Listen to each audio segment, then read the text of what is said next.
Hey everybody, Dustin DePirac here, calling this Jeremy Price. We had to take Scoop Talk on the road a little bit, move it from our traditional spot. There's some IUS TV, IDS kids that are kind of taking over, and it's blasted kids. We gotta put a reservation on that. So we find ourselves on the Indiana bench.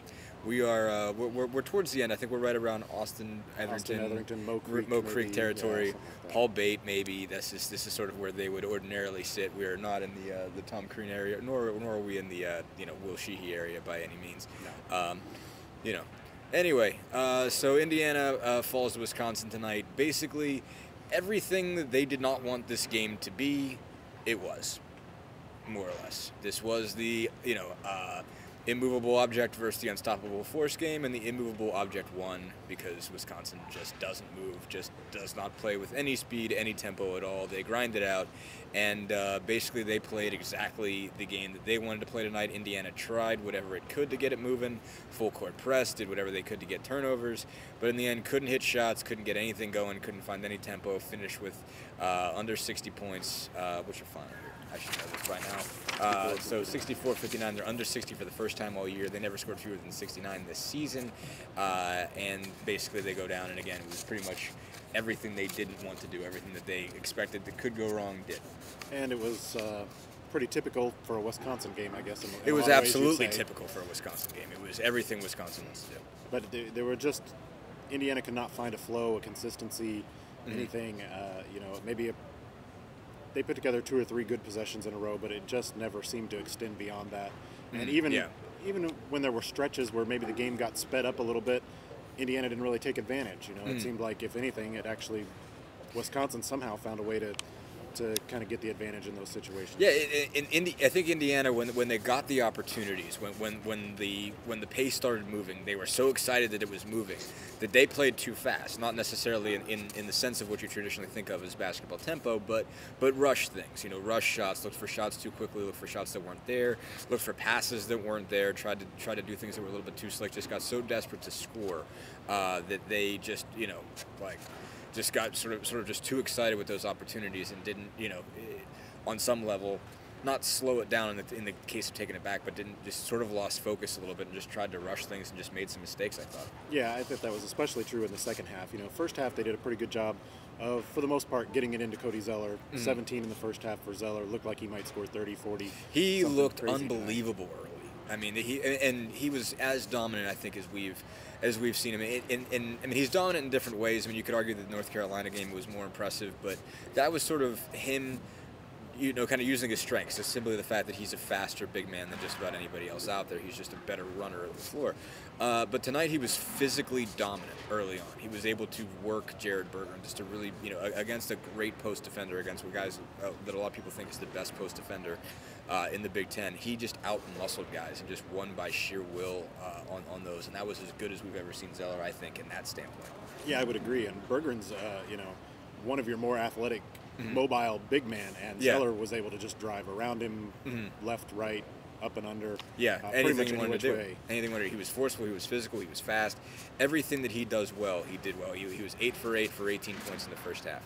And he got, not only him, but a combined effort got Bergeron in foul trouble late in the first half. He had 2 fouls, picked up a third fairly early in the second half as well. And that's exactly what you wanted in that game. And that's their leading scorer, that's their best defender. That's, if you can get that guy out of there, that's what you want. But I didn't think Indiana took nearly as much advantage as you would have liked to have seen that of that situation. Yeah. And part of that was the focus on Zeller, but it's not just that. I mean, I think maybe he could have gone, we saw it late in the game, went to Watford down low a little bit, and maybe could have gone with that. There was some mismatches there because of people having to slide over with Bergeron out. He had a hard time getting anything going at all early. Watford found some rhythms to some degree of, I mean, he's been a lot grittier lately, and I thought he was, gritty late. There was a couple occasions, a couple of drives where he just said, demanded the ball, give me the ball, and just went at guys in the post. But in the second half, Wisconsin adjusted basically, the way Tom Crean put it, in the most basic way you can, just put more guys around him. And they did that without losing anything else, more or less. I mean, they were all over. Ben Bruss was all over Jordan Hulls. He couldn't get anything going. Jordy had a real rough night, finished 2 for 8, had 3 assists, but also had 3 turnovers, including one just sort of late, really bad one where he missed a jumper, got his own rebound, went up in the air trying to drive, and I guess decided the guy that in front of him was too big to take a shot, tried to throw it behind him and turned it over. He was just kind of, that was a little bit messy. And they couldn't get a drive. They did a lot of ball screen action and stuff like that. But, I mean, Wisconsin just plays pick and rolls really, really well. And go ahead. And I thought Wisconsin did a good job of knowing the scouting report in those situations. Very much so. Those situations where Indiana likes to drive and kick or penetrate and kick, go for that dump off, the backdoor cut, whatever. A lot of those were closed off, and the opportunity was just not there. Yeah. No, they had a hard time just getting, like, anything they typically want to do, just any action that they use to get an easy basket. They just weren't there. I mean, in terms of just the layups, the drives, all that kind of stuff. I mean, they had to work incredibly hard to get anything, and more or less just nothing was open. You're exactly right. They game planned for them extremely well. The drives weren't there. The shots certainly weren't there. The cuts weren't there. Crean was a little bit, not happy with ball reversals, not happy with backdoor cutting. He said that we didn't really have a lot of that. Guys just reading situations and seeing that a cut was there. But in terms of the plays, in terms of stuff they ran, in terms of stuff they kind of drew up, all of that was just really defended well. And it was a second half that wasn't all that terribly different from the second half against Minnesota on Saturday in terms of the offensive production for Indiana. I mean, second straight game where they're shooting, 27, 28% in the second half. Yeah, 26, I don't know if it was a whole lot better at 26. Penn State last week, for that matter. No, that game was just a general mess. They shot it pretty well. They actually shot it like 50%. That wasn't the issue. It was more the turnovers and just the general messiness in that game. But, yeah, I mean, just couldn't get a three to fall, couldn't get much of anything to fall.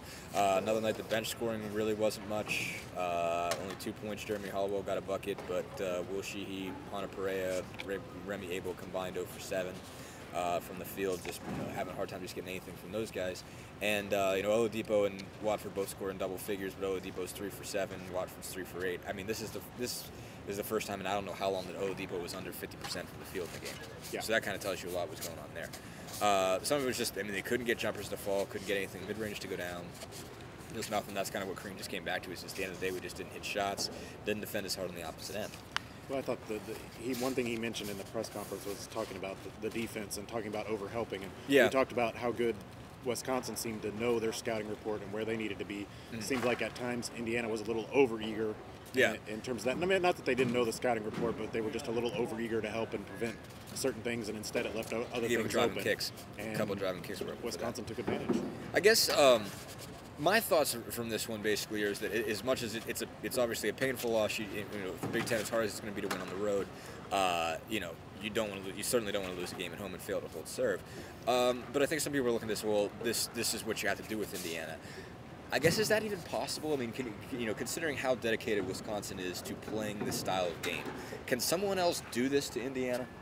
Well, I don't think they're going to be able to do it to the extent that Wisconsin did it. Mm-hmm. Wisconsin plays a style that's already well suited to slowing the game down, to playing a pace that way. that's Indiana's uncomfortable with. If you're another team that's normally an up-tempo team and you try to slow it down, you might take Indiana out of what they're trying to do, but you're also likely to take yourself out of what you want to do. Mm-hmm. So, I don't think we're going to see it to this drastic of an extent, but I mean, I think that there is a little bit of a blueprint laid in the second half of the Minnesota game and in this game in terms of the way defenses are going to force Indiana to play offensively. Right. And both of those games, it was a lot of dribbling, but they kept them on the perimeter for the most part. Weren't able to let Indiana get a lot of stuff going to the basket, and didn't allow Indiana to get a lot going in transition. And that part is probably the one part that can be consistent, is not to let Indiana get going in transition. Yeah, no, I mean, Wisconsin just did a good job as much as Indiana wanted to. They tried to get Wisconsin turned over, and nobody turns over Wisconsin. They turn the ball over less than any team in the country, both in terms of average per game and percentage-wise. They only give it away on 14.2% of the possessions coming in. They only had 8 turnovers tonight. And if you can't get turnovers, I mean, that's the bread and butter of your transition game, is being able to get out and break. And Indiana couldn't do that at all because they really didn't get too many transition buckets. I think Oladipo had one steal that turned into a transition layup. They had a grand total of 3 fast break points, which just has to be a season low. I can't imagine it's been close to that. But you're right. I mean, they're going to have to play more of a half-court game at some point in time. It's going to be required. Obviously, it happened tonight, but it's going to be more of a thing just in general. I mean, they're not going to play this slow or this grinded out, but they've got to be able to score in half court better than they have. Those fast breaks aren't always going to be there, not in the Big Ten.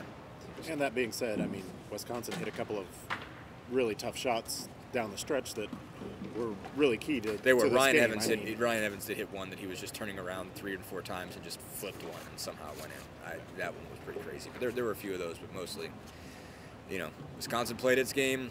Indiana found it hard to play theirs. So, anyway, thanks as always, everybody. Northwestern on Sunday. Thanks.